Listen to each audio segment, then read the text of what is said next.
What was Birmingham really like before the Industrial Revolution transformed it?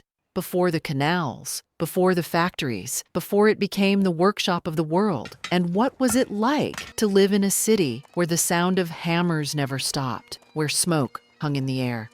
In this video, I use modern tools to bring historical maps, paintings, and engravings to life. The aim is not just to contemplate the past, but to immerse oneself in it, to walk these streets and see the city as it once was. We'll move around, change angles and perspectives, and if you stay until the end, I'll show you what these same places look like today. I want to start right here with this map. This is Birmingham in 1730, imagined and drawn from city records by Bernard Slay. It's worth slowing down here. Look at the shape of the town. It's compact, tight, clustered around a single street running through the center. At the heart of it, you can see St. Martin's Church, the medieval parish church that had watched over Birmingham for centuries. Everything radiates outward from here. The High Street, the Bull Ring, the old market square where traders had gathered since the 1100s. But look at the edges. Notice how quickly the buildings thin out, how fast the town gives way to fields, farms, and open ground.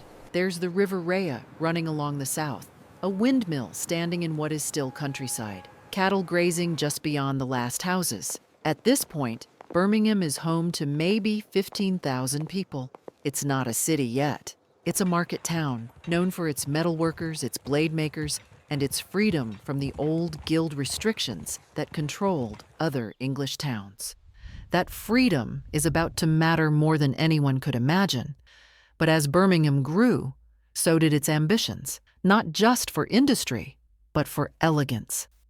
This is Old Square, the first planned residential square in Birmingham. Look at the layout. Neat rows of townhouses arranged around a central garden, a circular pond at the center, iron railings separating the private green from the streets beyond. This is Georgian town planning, orderly, symmetrical, designed for the rising middle class, merchants, manufacturers, professionals who wanted to live with a certain refinement. Look at the buildings themselves. 3 stories, brick facades, tall windows designed to let in light. No smoke here, no workshops. This was a place to live, not to work. Old Square was built in the early 1700s, when Birmingham was still a market town, dreaming of something bigger. It was a statement. We are not just craftsmen. We are citizens of a proper town.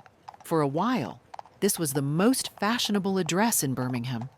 The wealthy lived here, doctors, lawyers, the families who ran the workshops but didn't want to sleep above them.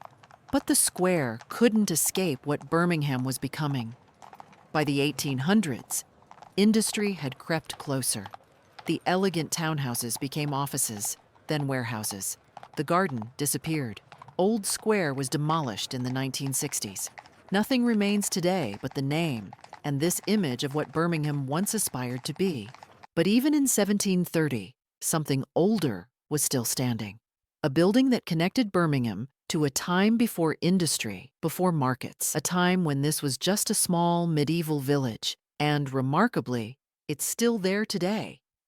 This is the Old Crown in Derrit End, the oldest secular building in Birmingham still standing. When you look at this building, you see something that was built around 1368, more than 650 years ago. Notice the timber framing, the black beams against white plaster, the steep gabled roofs. This is medieval England, Tudor architecture surviving into the industrial age.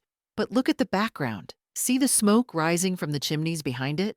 By the time this engraving was made in 1865, the world around the Old Crown had completely changed. A boy pushes a cart, a horse pulls barrels of beer, and towering behind this ancient pub, the smokestacks of Victorian industry. It's a strange image, a building from the 1300s, standing in the middle of the world's first industrial city. But that's Birmingham, layer upon layer. The past never quite erased, just built around. And the Old Crown wasn't the only survivor. This is Aston Hall, a Jacobean mansion built between 1618 and 1635, decades before Birmingham's industrial rise. Look at this building, red brick, elegant gables, copper-domed turrets catching the light. This is the architecture of landed gentry, of a time when wealth meant land, not factories. The hall was built for Sir Thomas Holt, a man who wanted a house that announced his status to the world. And for 2 centuries, that's exactly what it did. But look at the scene in front of it. Ladies in crinolines strolling on the lawn, gentlemen on horseback, children playing. By the time this image was made, Aston Hall was no longer a private residence. It had opened to the public, one of the first historic houses in England to do so. Think about what that means. In a city obsessed with progress, with production, with the future, people still came here to walk the grounds, to admire the past. The smoke of factories rose just miles away, but here, for a moment, you could stand on green grass and imagine a different England. Aston Hall still stands today, surrounded now by suburbs and football grounds. But step inside, and the 17th century is still waiting. By the mid-1700s, Birmingham was growing fast, but it was about to face a problem. How do you move coal, iron, and finished goods when you're stuck on a plateau miles from any river? The answer would reshape the landscape itself. This is the construction of the Birmingham Canal in 1768. I want you to take in the scale of what you're seeing. Hundreds of men, called navvies, digging by hand, pickaxes, shovels, wheelbarrows. There are no machines here, just muscle, sweat, and an engineer's vision. Look at them, knee-deep in mud, hauling earth out of a trench that will stretch for miles. This is back-breaking work, paid by the day, done in all weather. See those wooden derricks? They're lifting soil and rock out of the cut. Horses pull carts loaded with excavated earth.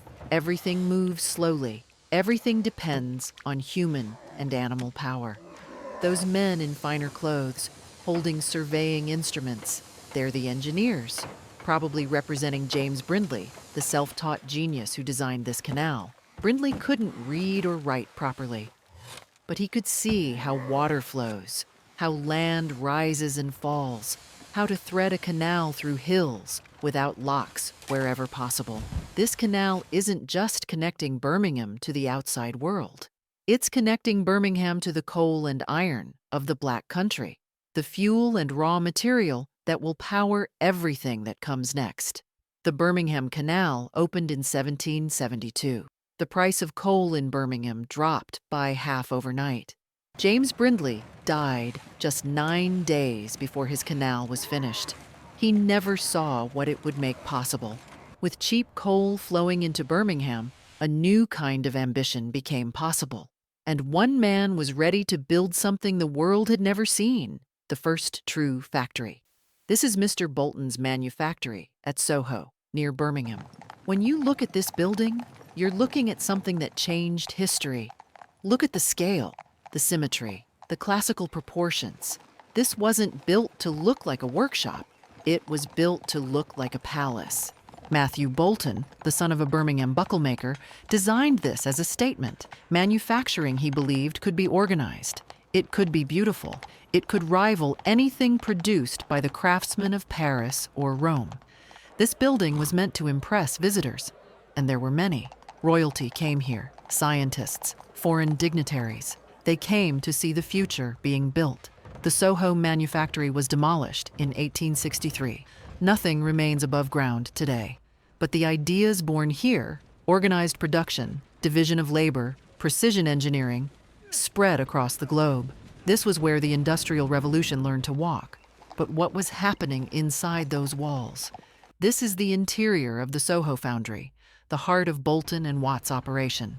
Take a moment to absorb what you're seeing. Look at those massive machines taking shape. Cylinders, pistons, flywheels taller than a man. These are steam engines being assembled piece by piece in this cavernous workshop. See the group of gentlemen in the center? Powdered wigs, fine coats. They're not workers, they're visitors. Scientists, perhaps, industrialists. Foreign dignitaries come to witness the future being forged. And all around them, the work continues. Men in shirt sleeves tend to furnaces. Others hammer, lift, adjust. The air would have been thick with heat, with the smell of hot metal and coal smoke. Look at the scale of the space, the high ceilings supported by wooden beams, the massive brick arches on the right, designed to bear the weight of heavy machinery. This isn't a craftsman's workshop anymore. This is industrial production. Every steam engine built here would travel across Britain and eventually across the world, pumping water from mines, powering mills, driving the machines that made machines. This single room helped set the rhythm of the modern world. By the early 1800s, Birmingham was no longer a market town. It was transforming into something unprecedented, and from the top of its newest church, you could see exactly what it was becoming. This is Birmingham in 1821, seen from the dome of St. Philip's Church. It's worth pausing here, because this is a city in transition. Look to the left. Smoke rising from chimneys. Industry is already leaving its mark on the sky. At the center, the spire of St. Martin's Church, still the tallest point on the old High Street, still marking the heart of the medieval town. But look at what surrounds it now. New streets, Georgian townhouses, organized development pushing outward in every direction. This is no longer the compact market town we saw in 1730. Birmingham has grown to perhaps 85,000 people. It's the third largest city in England. You can still see green, fields, open countryside. The edges of the city are still soft. That won't last much longer. You can feel it. A city on the edge of something immense. The past still visible, the future already rising. If you wanted to feel the heartbeat of this growing city, there was only one place to go, the old market at the Bull Ring, where Birmingham had always come together, to trade, to argue, and to live. This is the High Street Market in Birmingham, drawn by David Cox, one of the city's most celebrated artists. When you look at this scene, you're looking at the heart of the city. Look at the crowd. Gentlemen in top hats, women in bonnets carrying baskets, workers, merchants, children weaving between the stalls, and look at what's being sold. Geese, ducks, chickens hanging from hooks, baskets of produce. This is a working market, noisy, smelly, chaotic. Behind it all, the spire of St. Martin's rises over the scene. The church had stood here since medieval times, watching the market grow from a small gathering to this. If you were walking here, you'd feel it immediately. The press of bodies, the shouting of traders, the smell of animals and food, the sense that everyone in Birmingham, rich and poor, somehow passed through this place. Notice the buildings on the left. Georgian facades, shops at street level.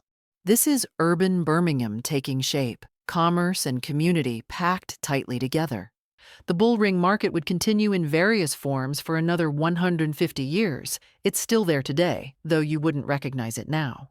By the 1830s, Birmingham's ambitions had grown beyond markets and manufactories. The town that had built the steam engine now wanted to build something to match its pride, a monument to civic identity. This is Birmingham Town Hall, completed in 1834. When you look at this building, you're not looking at a town hall. You're looking at a Roman temple. Count the columns. Massive, Corinthian, modeled directly on the Temple of Castor and Pollux in Rome. This was deliberate.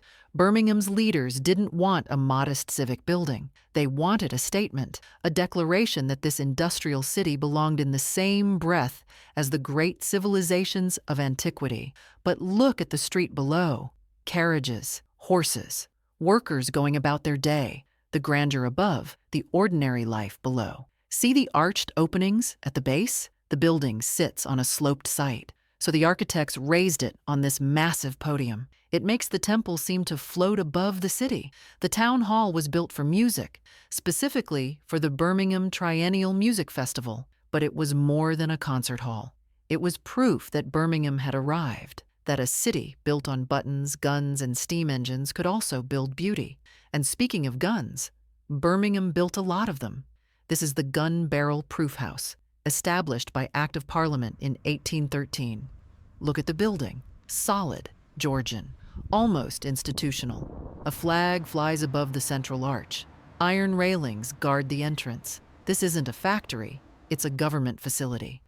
But what happened inside was explosive, literally. Every gun barrel made in Birmingham had to pass through this building. Here, barrels were loaded with an extra heavy charge of gunpowder and fired. If the barrel survived, it was stamped and approved for sale. If it didn't, well, better it failed here than in a soldier's hands. Think about what this tells you. Birmingham was producing so many guns that Parliament had to create a dedicated institution just to test them. By the early 1800s, this city was arming the British Empire. Muskets for the Napoleonic Wars, rifles for colonial armies, pistols for officers and gentlemen. The gun trade was one of Birmingham's founding industries, stretching back to the English Civil War. But by 1813, it had grown so large, so vital, that it needed its own quality control. The proof house still stands today, still operating, still testing firearms, the only one of its kind in Britain outside London. Over 200 years of making sure Birmingham's guns don't blow up in the wrong hands. The town hall announced Birmingham's ambition to the world, but just 4 years later, something arrived that would shrink the world itself: the railway. This is Curzon Street Station, the original Birmingham terminus of the London and Birmingham Railway. When this station opened in 1838, it changed everything. Look at the entrance. Ionic columns, classical proportions. This isn't a train shed, it's a triumphal arch. The architect, Philip Hardwick, designed it to announce the railway age with the same grandeur as the town hall. Because this was grandeur, the first long-distance railway in the world connecting two major cities. Look at the people gathered here. Gentlemen discussing business, ladies with parasols, a carriage rushing past. Before this railway, the journey from Birmingham to London took 2 days by coach. Now it took hours. Think about what that meant. A manufacturer in Birmingham could visit a client in London and return the same day. Raw materials could flow in. Finished goods could flow out. The rhythm of business accelerated beyond anything previous generations had known. When you look at Birmingham's history, you're not looking at replacement. You're looking at layers. A medieval pub still standing beside Victorian factories. A Roman temple rising over a market that dated back to the 1100s. Canals dug by hand, railways built with steam, all feeding the same hungry city. And today, the Old Crown still serves drinks in Derritent, the oldest building in Birmingham. The Bull Ring is now a shopping center, but the market tradition continues. The town hall still hosts concerts on Victoria Square. Curzon Street Station stands waiting for HS2, about to welcome trains again after decades of silence. The canals that James Brindley's navvies dug by hand are now walked by tourists and lined with restaurants.